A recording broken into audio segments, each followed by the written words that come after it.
अस्सलाम वालेकुम अजीज तलबा तलबात, उम्मीद है आप सब खैरियत से होंगे।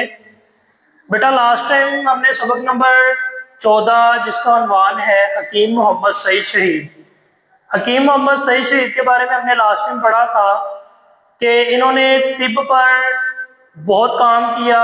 200 से ज़्यादा किताबें इन्होंने तिब पर लिखी और अपनी माली आमदन जो थी महाना उसका ज़्यादातर हिस्सा जो है ना मुख्तलिफ इदारों की खिदमत में सर्फ कर देते थे। तो हकीम मोहम्मद सईद जो है ये समाजी रहनुमा भी थे। इसके 4 सवाल हमारे पास हो गए थे। इसके आखिरी 2 सवाल आज हमने देखने हैं। सवाल नंबर 5 है, इनकी आमदन का ज़्यादातर हिस्सा कहाँ पर इस्तेमाल होता। तो सवाल नंबर 5 का जवाब इसकी सिर्फ आपने हेडिंग देनी है। हकीम मोहम्मद सईद जो है शहीद अपने अदारे से होने वाली आमदन को अपने ऊपर खर्च नहीं करते थे, फिर क्या करते थे, बल्कि 1 दर्जन यानी इन्होंने 1 दर्जन से ज्यादा अदारे जो अपने सुपरविजन रखे हुए थे और अपनी आमदन का ज्यादातर खर्च जो है ना वो उन अदारों की फलाह बेहतरी में जो है वो इस्तेमाल कर देते थे। सवाल नंबर 6 और आखिरी है, इनकी कुतब बताएं, इन्होंने किस किस मौजुआत पर अपनी जो है वो कुतब तहरीर की।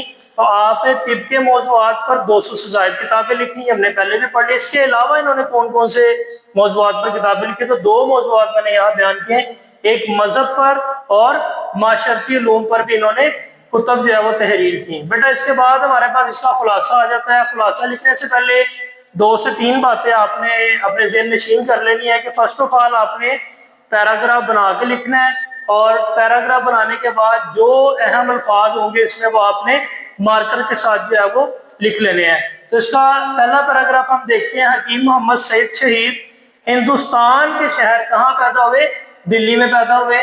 आपके वालिद माजिद, इनके वालिद माजिद के साथ इनका नाम लिख लें, क्या नाम था, हकीम अब्दुल मजीद ने एक दवाखाना, उस दवाखाने का नाम क्या था, हमदर्द, वो कायम किया। जब वालिद की वफात हो गई तो आपकी परवरिश का जिम्मा किन 2 शख्सियात ने लिया, एक थी आपकी वालिदा और दूसरे आपके बड़े भाई जिनका नाम था हकीम अब्दुल हमीद। तो इन 2 लोगों ने आपकी जो है वो परवरिश की। उसके बाद तिब की तालीम के लिए जाहिर है जब परवरिश हो, परवरिश की बात है तो एजुकेशन का मामला सबसे पहले आता है।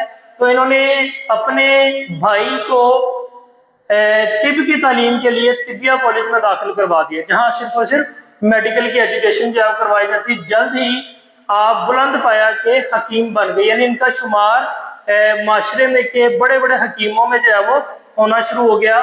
तहरीक पाकिस्तान के बाद के नतीजे में जब पाकिस्तान मार्ज़ वजूद में आ गए, यानी पाकिस्तान जब बन गया तो फिर क्या किया, इन्हें हिजरत करके पाकिस्तान आना पड़ा। यानी इन्होंने क्या किया, अपना सब कुछ छोड़कर पाकिस्तान जो है वो तशरीफ ले आए। ठीक है, ये हमारा एक पैराग्राफ था। इसका सेकंड पैरा देखते हैं। आपने कराची में, यानी जब ये पाकिस्तान तशरीफ लाए तो पाकिस्तान आने के बाद सबसे पहले इन्होंने कराची में अपना मकतब जो है वो कायम किया, जिसका नाम क्या था, आपने पहले हमदर्द दवाखाना और फिर वहां पे एक स्कूल जो है वो कायम कर दिया।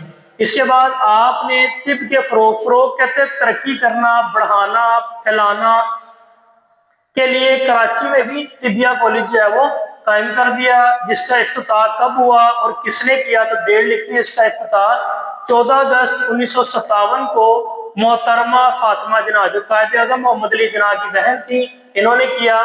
इससे पहले आप 1956 में हमदर्द फाउंडेशन जो है भी कायम कर चुके थे। बेटा ये हमारा आधा खुलासा हुआ है, बाकी आधा इंशाल्लाह कल के लेक्चर में देखेंगे। आपने इसको अच्छे तरीके से याद कर लेना है, पैराग्राफ बना के लिख लेना है। बाकी 2 पैराग्राफ इंशाल्लाह कल के लेक्चर में डिस्कस करेंगे। तब तक अपना ख्याल रखिएगा। अल्लाह हाफिज।